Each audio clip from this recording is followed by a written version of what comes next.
Hello.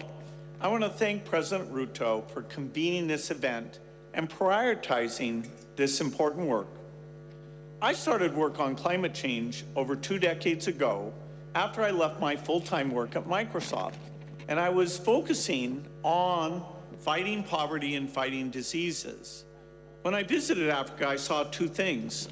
First was how climate is already affecting agricultural output, although they've contributed almost nothing to these greenhouse gas emissions because they're dependent on farming, they're near the equator, they're already experiencing more damages than other countries. But I also saw the energy shortage, and we need Africa to have lots and lots of energy to develop their economies. It's fantastic that the African researchers and companies are now thinking about how they can reduce their emissions and continue to grow their economies.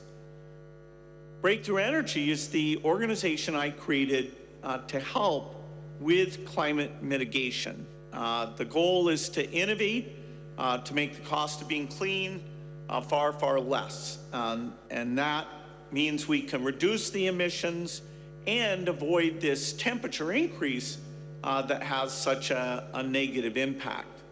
Late last year, I was in a farm in eastern Kenya, and they were experiencing drought. And so I talked through with Mary, who was the farmer, how the new seeds and new approaches were helping her. She had drought-tolerant seeds that made a very big difference.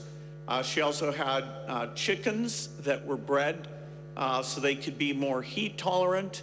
And because of those new tools that were empowering her, she was expecting to do well despite the tough climate challenge that she faces.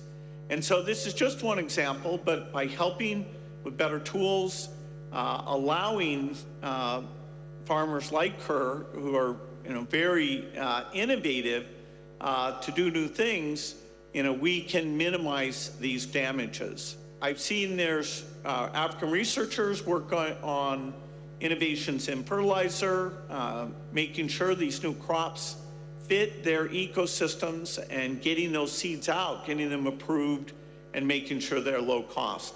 So we do need to invest, whether it's in the innovation or the deployment, getting resources against those, including the promised support from rich countries, will be very, very important.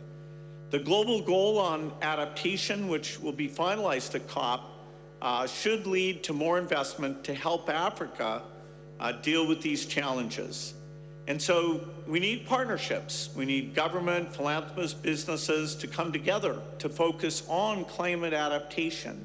Yes, we need mitigation, but adaptation doesn't get the energy it deserves. And so I'm excited that you've come together. I'm excited to work with all of you to solve this problem. So thank you for your efforts.